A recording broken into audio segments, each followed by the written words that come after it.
Hello, and thanks for coming along to And We Have an Office Dog, the digital agency podcast where we talk to agency owner-directors and learn more about what makes them tick. From the things that make them similar to the things they'd rather have known sooner, where they've had success and where they've learned some hard lessons. All will be revealed with your host, Chris Simmons, the agency coach, and he'll be talking to a different awesome agency person in each episode, asking them 4 questions and seeing where the conversation takes us over the next 25 minutes. Okay, so let us begin. Over to you, Chris. Thanks, voiceover guy. And on today's episode, we've got Gareth Hoyle, the MD of Marketing Signals. Hi, Gareth. Hello, Chris. Hello, everybody out there in the metaverse yet? Just the standard internet too for now? This is just the standard internet too, but, you know, God, that would be good. We should do the next interview in the metaverse. That would be handy. Indeed, we should. So, Gareth, as with every podcast, the quid pro quo, you get to give us a plug of Marketing Signals. Tell us all about Marketing Signals, where it is, what it does, who you are, etc. Absolutely. So, as you say, we generally trade under Marketing Signals. I like to think of us as 3 websites, one amazingly talented marketing team. At Marketing Signals, just doing search marketing, focusing on PPC, SEO, and specifically link building. Amazingly talented leaders across all search disciplines within the business, working with corporates, and probably the M in SME, if I'm honest these days, alongside a few of our own projects. We also run GarethHoyle.com, where we offer digital due diligence. Started as a little side gig for myself. I used to short shares based on Google visibility drops. But now it's actually quite an important part of our business plan, as it's so important to buyers and sellers of businesses in general, whether they come with domains, Facebook groups, websites, etc. And then finally, we have SEO.im, where we offer link building and website content for SEO professionals. Usually seen as a safe pair of hands in the grey world of link building for SEO. This doesn't sound contrived at all. Come on, keep going. Specifically when you are an established brand with eyes on you. We often see competitors targeting sites we've earned links from, so we're happy with that. So yeah, that is us, and that's what we do, Chris. Awesome. And how long has Marketing Signals been going for? Just try and keep it in. We'll call it Marketing Signals as a thing. Yeah. But how long has all of this been? Well, running? as many of you that have watched my career over the years will know, we've had a number of domain names over the years. I personally started working in SEO in 2005, 2006. I graduated university in 2007 and started taking it seriously sort of 2008, 2009, I'd say. So yeah, we're probably quite a while then. Between 12 and 15 years into this journey, yeah. Crikey. So if there's been one big success over the years of running the entire thing, what would you give that success? Would it be? Well, I mean, I could look at it from the amount of money that I've made. I don't think anybody would ever pay me what I've generated for my family over the years. Although, to be honest with you, money isn't the focus. It should just be the best and the money will follow. From a business management agency leadership point of view, as cheesy as it may sound, developing people. I've quite an amazing alumni now where people are out there either running their own entities or they're at C-suite at some prestigious marketing agencies. There is nothing I like more than when someone leaves because we've developed them as far as they can. So from a staffing and leadership point of view, but I also, the freedom that I've created for myself. I've traveled the world on the company Amex. I mean, that is absolutely amazing. From LA to Australia and the long way around in between. A lot of that's for the speaking and things like that you've been doing and clients and things, isn't it? I suppose. For speaking and sales, which will be the running undercurrent of a conversation with Gareth. Gareth tends to work in the commercial side of the business. But yeah, I think other successes though is the opportunity. So the opportunity it's given me and my children to travel and do as we wish and live the life that we do, but also the opportunities that we've given to our colleagues, both past and present. We make them better at their jobs through training and education and pushing them, and that is a success. If I am pitching against somebody that used to work for me, then well done that person, because they've elevated themselves to the same level as us. So yeah, absolutely. That's awesome. And I think agencies basically run and live and die on their people. And I know a good few number of people that used to work with you, and I know most of them are all right. Some of them are a bit weird, but then they're the Welsh contingent, aren't they? So we'll say no more. So love you, Reece and Matt. So if you could go back to right to the very beginning and talk to currently in university, fresh-faced Gareth Hoyle, what advice? You could go back for like 30 seconds. You've got to give yourself one bit of advice. What would it be?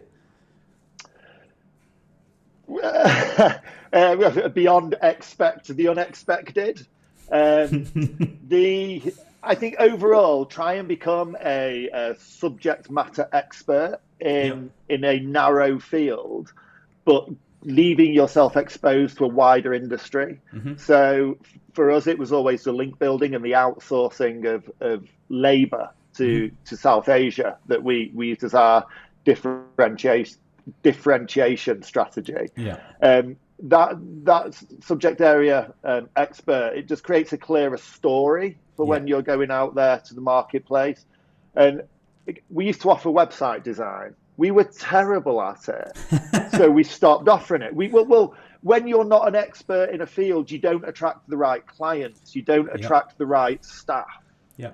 So you end up producing what I would consider to be subpar work that I wasn't happy putting my name against.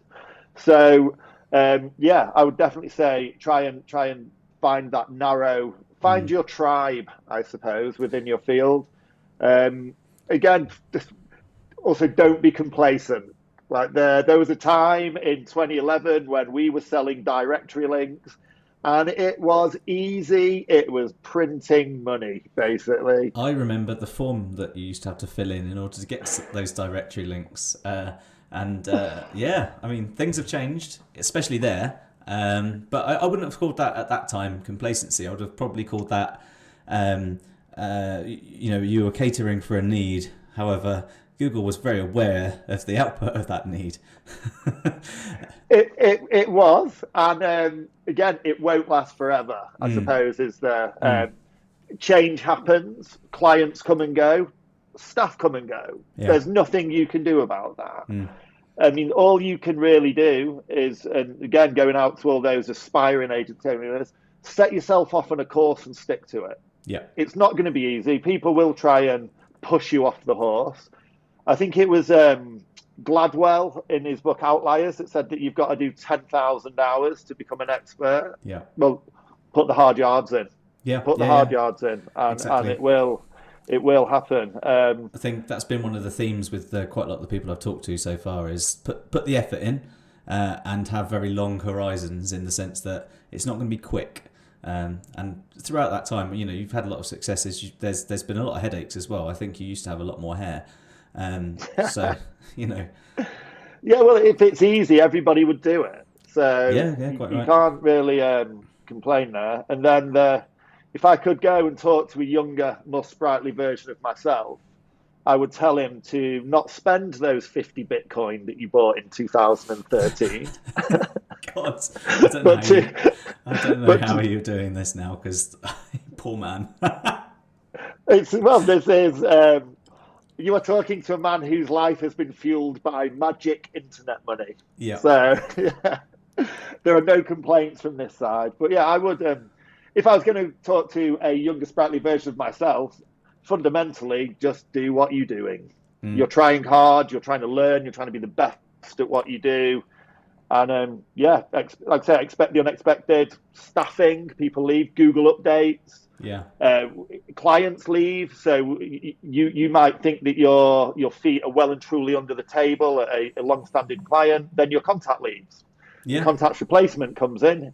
Maybe he or she already has an agency relationship that they wish to replace you with. So Yeah.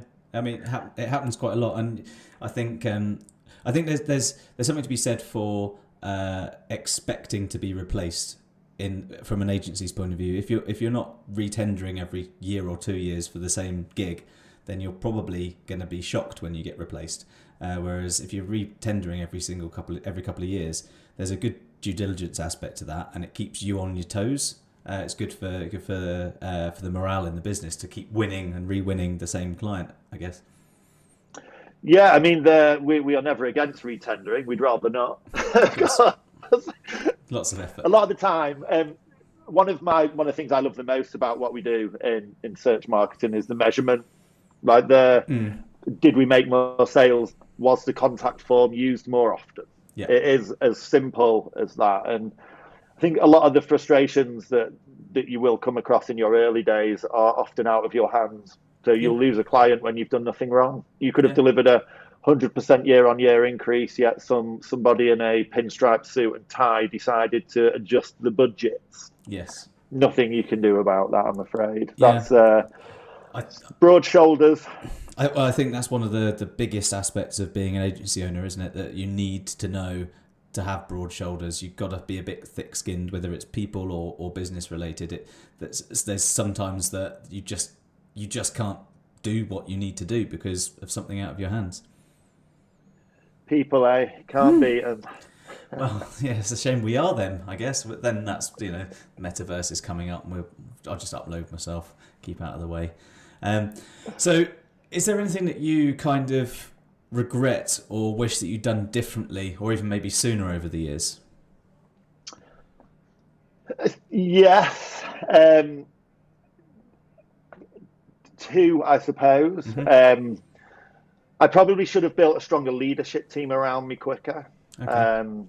Where, as I say, dependent on whether you take the first time I SEO'd a website or the first time we incorporated a business, we have 12 to 15 years experience working in this industry. And it's only really in the last couple of years that I've actually been taking on board things like management training and building that leadership team around me. Yeah. I've always been very good at delegating work because I don't necessarily want to do it myself. But I have maybe been guilty of having employees that are yes boss rather than somebody that actually stands up to me and challenges me, which is why I like doing things like your masterminds, Chris. Yeah. They really do open your eyes, especially it's often a lonely time at the top where everybody agrees with you, whether you're right or wrong, because they're scared of challenging you. So, I think there was a ill-fated few years we won't really talk about where I brought on a business partner and it didn't work out. I had to fix all that. But yeah, I think over the last couple of years I've matured as a leader, and I think it's reflected in the team around me, and it's also reflected in the results and the sort of clients that we're winning. I think the other thing that I'd have done sooner, and the late Dan Bell will miss my spreadsheets. Systems and processes. Like we probably ran our day-to-day invoicing off a Google sheet for far longer than we probably should have done. Yeah.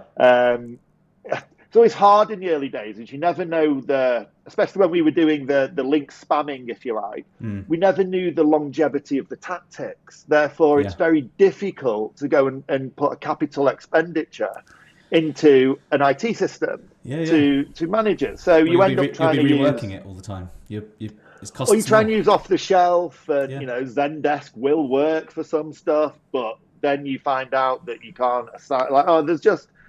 It'd be better to build your own. But until you're 100% confident, or at least 90% confident in what the process actually is, it's difficult to spend the £50,000, £20,000, whatever it's going to cost to develop that system. Now we're in a much more matured industry. Although if you read SEO Twitter most days, I'm not sure how mature we actually are. Yeah, it's not going to look. Our product set is a lot more mature in that we now work off real links, real sites. Dare I say it, digital PR.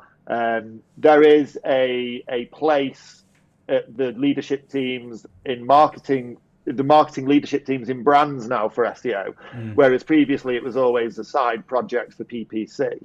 Yeah. So again, we can invest in the future, and our systems and processes have never been stronger.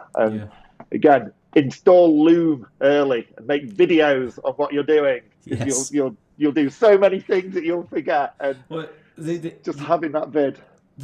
Like I said a minute ago, the people is the thing that kills or thrives in an agency. And like you said earlier, getting the leadership team in and around you sooner would have been something that you kind of wish you'd done sooner. But conversely, quite a lot of agency owner directors are subject matter experts or really, really good at what they do. Most of them aren't business owners. Most of them have to learn, essentially the hard way, to run a business. And a huge part of business, especially these days, and I'm not using the word flippantly, but with millennial type people, they need to feel part of an organization. They need to know there's progression. It's not just about paychecks anymore.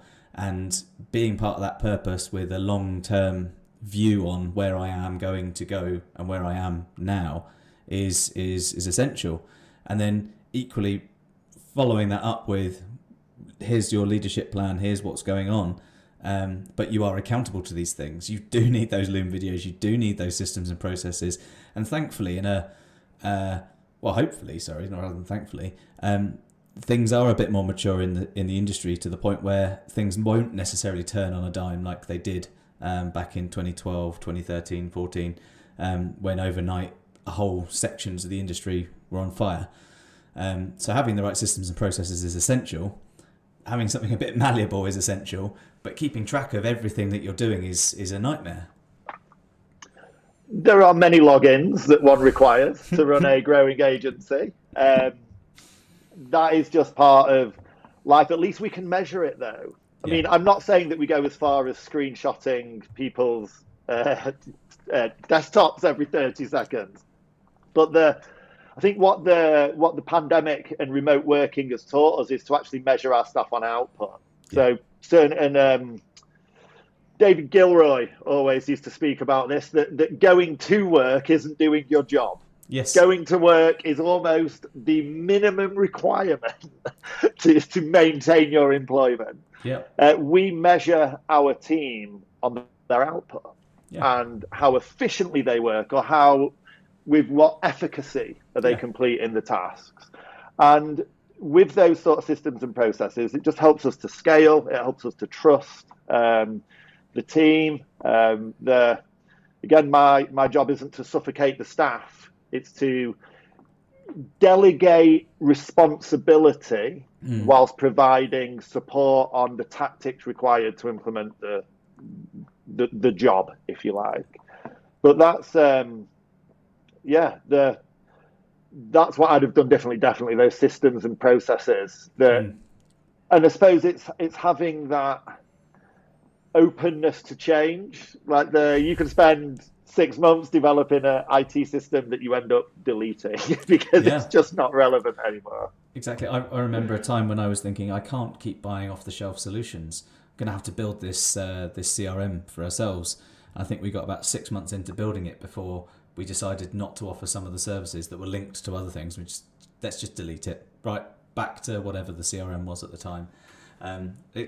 People don't like that who work for you. People need some sort of stability whilst also working in an industry which is really exciting because it changes a lot. But yeah, you're right. You're absolutely spot on. So on the other side of that, then, is there something that you've really learned the hard way that's stung a little bit that set you up for the future and current success of the businesses? Yeah, I mean in 2012 when Penguin hit, we lost 80% of our product set. I mean, I do miss selling edu blog comments. I do wish I do miss selling 50 social bookmarks for 19.99 or whatever we were doing. For those of you who weren't in the industry or weren't running agencies back then, these were the Wild West years, to some degree. It was all a bit blatant, shall we say, but it worked. So Yeah, it did. Yeah. we merely set up our stall and people kept coming back. But yeah, what that taught me, other than perseverance and resilience, was that what we are selling today isn't what we'll be selling tomorrow. It does change. The signals, because again, these are all signals that we're providing to search engines, whether it's the content on your page, the markup within your code, or the links on external sites. These are just marketing signals that Google's looking for, and they will not be static. If you I've no idea who said this, but I believe that there was a GCSE business studies quote, which was going back to 1997 here. If your business is static, it's going backwards. Yeah. So you have to be constantly tweaking, changing, trying to push forward. Yeah. And in a world where nobody knows what's coming tomorrow, it's an interesting one. One of my friends is a pensions lawyer, deals with a lot of clauses from 1967, 1968. What we do changes in annual cycles. Yeah. It's amazing, and I embrace it, and I love it, and that is one of the biggest appeals to me, is that things change, and we've always got to be learning, because education was God's gift to humans, and just embrace it. Yeah, you're going to have to, because if you don't, then this isn't the job for you. You'll drink too much wine. So on to that, not the wine, but embracing it. So if there's any agency owners just starting out for themselves, or anyone that's aspiring to compete in pitches against you, what advice would you give them? Number one, do it. Like, no one's going to do it for you. Do it. Whether you do it as a side hustle whilst you're working in your employment, which I wouldn't recommend as an employer of digital marketers, but hey, what you do in those 16 hours where you don't work for me is up to you. And have a goal and march unabated into the headwinds that you will no doubt face, because I think I've seen people that have left my employment in the past that have seen the journey that marketing signals are on, but I don't think they understand the hard graft that goes into getting us where we are, keeping us where we are, because getting there is just the beginning. I am always selling. Yes, really. Believe it or not. Did you know that we offer search marketing services? It's brilliant that you can do the job. It's brilliant that you know how to implement an SEO audit. Do you know how to go and get the money to pay for that SEO audit? So hire well and fail quickly. So trust your team. Yeah. You hired them to do a job, let them do it. And again, it comes back to the sort of measure and manage rather than suffocating. If you believe your systems and processes are correct, then you've hired the right person to do that, to fill that vacancy. So let them do it. Again, developing that systems and processes, the bits where I got it wrong at the beginning, it is maybe not from day one, because you really need to establish what it is that you're going to offer. I remember my first ever website straight from university called HD Designs. We offered web design, SEO, database design. Luckily, we never got any inquiries for that service, because I have no idea what we would have done. I think we just took our university syllabus and made it into commercial pages. We don't do any of that now, other than the search marketing side. So I think plan ahead, like you said before. Have a long horizon, right? This isn't a 6 to 12 month flip it business. Like, it's going to take you a few years to be established and get your reputation out there, really. Exactly. And then the other thing that I would definitely advise people that are looking to start their own agency: run your own sites. So run them as test beds, run them as side income to pay for experiments that you need to do to try and improve your customer work. And of course, once you've got your own portfolio of websites bringing their own income stream in, you're less reliant on customers.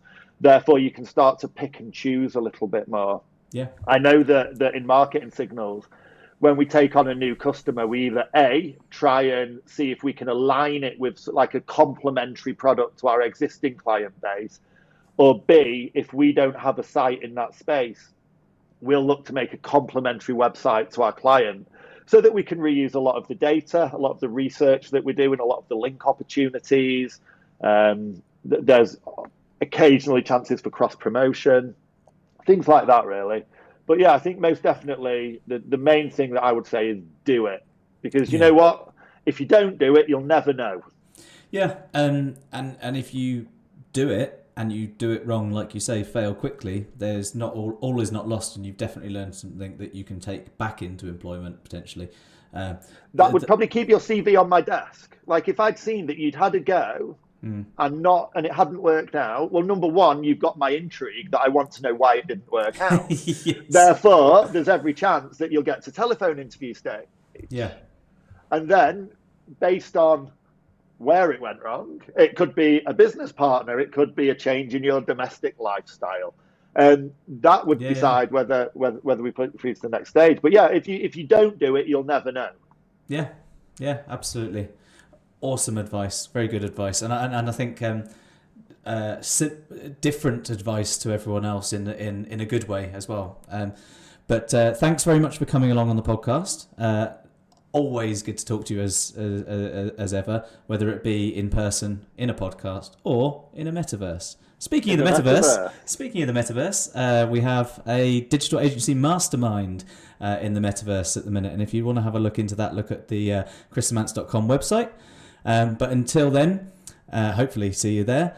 Either way, on our next episode, we'll have another awesome agency owner director, and we'll be asking them the same 4 questions and seeing where the conversation takes us. So until then, thanks very much, Gareth, and I'll speak to you soon. Thank you, Chris. Thank you, everyone.